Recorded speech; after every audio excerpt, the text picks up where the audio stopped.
বল।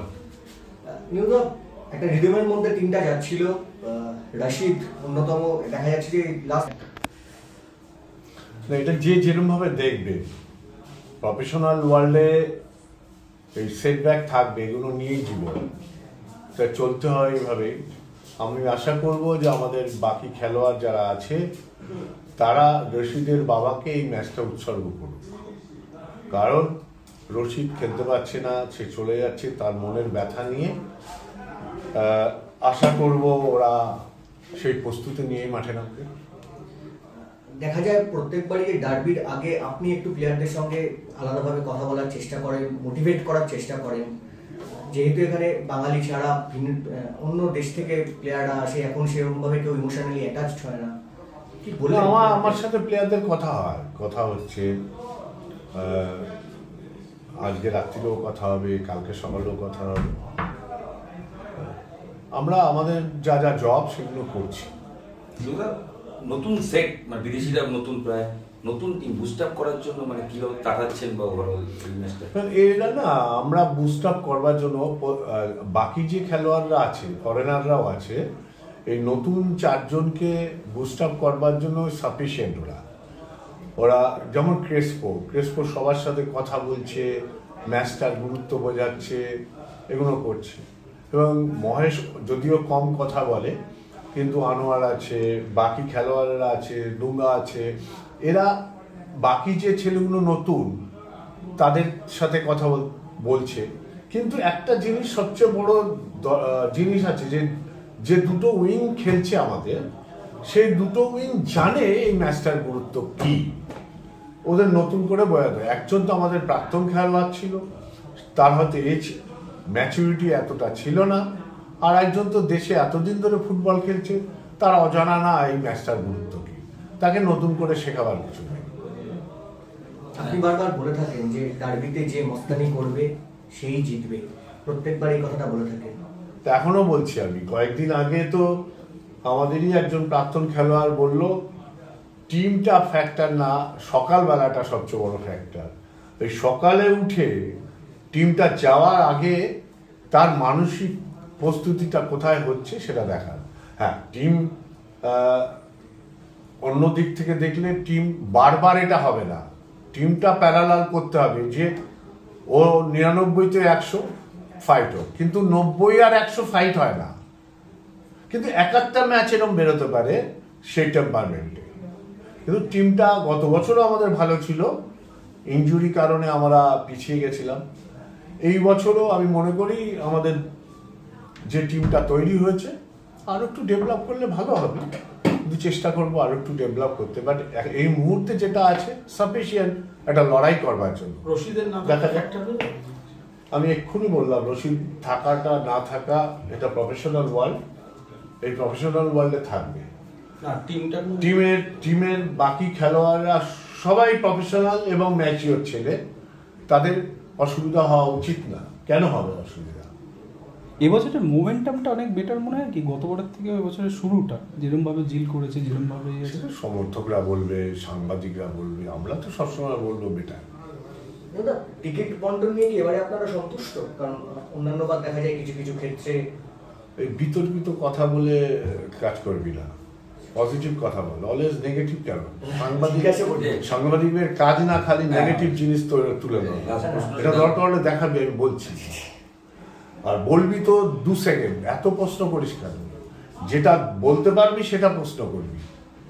শেষ প্রশ্ন, সেটা হচ্ছে মোহনবাগানকে মেরে সেমিফাইনালে সম্ভব? সব সম্ভব এই ওয়ার্ল্ডে, অসম্ভব বলে কিছু নেই। তার চিন্তা শক্তি, প্র্যাকটিস সব মিলিয়ে করতে হবে, যে করতে পেরেছে সে জিতবে। ডার্বিতে কি মোহনবাগান এগিয়ে থেকে শুরু করবে? কেননা তুলনামূলকভাবে রশিদের মানে দুঃখজনক ঘটনার জন্য দেশে ফিরে যাওয়া বা ইস্টবেঙ্গলের বিরুদ্ধে মোহনবাগানের ম্যাক্সিমাম প্লেয়ারের ডার্বি খেলার অভিজ্ঞতা, ওদের টিম নতুন বিদেশি, তারা কীরকম মানে সব দিক থেকে বিচার করে কি আপনি বলবেন কিছুটা হলেও এগিয়ে থাকবে? দেখো, ডার্বি আমার মনে হয় না কেউ এগিয়ে থাকে। ডার্বি এমন একটা ম্যাচ, এটা একটা বিশাল প্রেশারের জায়গা, সেখানে কে সেদিন যে ভালো খেলে সেই জেতে। দুটো টিমই ভালো। মোহনবাগান ডেফিনেট, বাট ইস্টবেঙ্গলও তো এবার ভালো টিম করেছে। তবে আমার মনে হয় দুজনের ক্ষেত্রে একটা ডিসঅ্যাডভান্টেজ যে বড্ড তাড়াতাড়ি ডার্বি এসে গেছে, দুটো টিমই পুরোপুরি সেট হওয়ার আগে। সো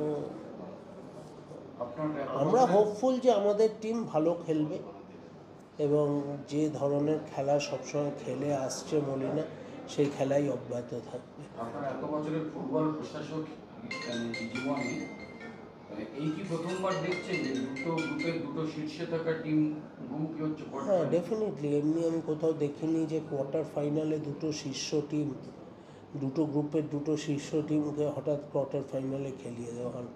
আমি জানি প্রতিটি অর্গানাইজিং কমিটি ডার্বি করতে ইচ্ছুক হয়, সো সেখানে হয়েছে। বাট একটা চ্যাম্পিয়ন হতে হলে তো একটা সময় খেলতে হতোই। তার মানে মোহনবাগান ইস্টবেঙ্গলই ভারতীয় ফুটবলের দুটো কোহিনূর। হ্যাঁ, ডেফিনেটলি। এর বাইরে তো কেউ নেই, এটা নিয়ে কোনো দ্বিমত নেই। এবং তাই জন্যই আজকে এই ডার্বি তো বাংলার ফুটবলের একটা মানে বিশাল অ্যাডভার্টাইজমেন্ট বলতে পারেন ভারতীয় টোটাল ফুটবল জগতের কাছে। রশিদ নীল এবং ইস্টবেঙ্গল কর্তারা আজকে বিকেলে বলেছেন যে এটা আমরা প্লেয়ারদের বলবো যে রশিদের বাবাকে ম্যাচটা উৎসর্গ করো। এটা Definitely, রশিদ এনার্জাইজ করবে। এখন রাশিদ ডেফিনেটলি একটা খুব খারাপ ঘটনা এবং সে গেছে, আমাদের সকলেরই সমবেদনা আছে তার জন্য। এবার রাশিদকে নাম করে যে ওদের প্লেয়ার উদ্বুদ্ধ হবে কিনা সেটা ওদের প্লেয়ার ব্যাপার।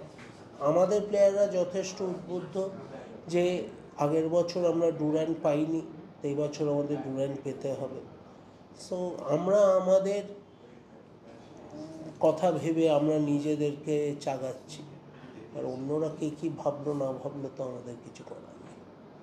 তোমাদের টিকিট নিয়ে কিন্তু একটা লোকের একটা অভিযোগ আছে, দুই দলের এখন টিকিট নিয়ে, ডার্বি ম্যাচের টিকিট নিয়ে লোকের অভিযোগ থাকবেই।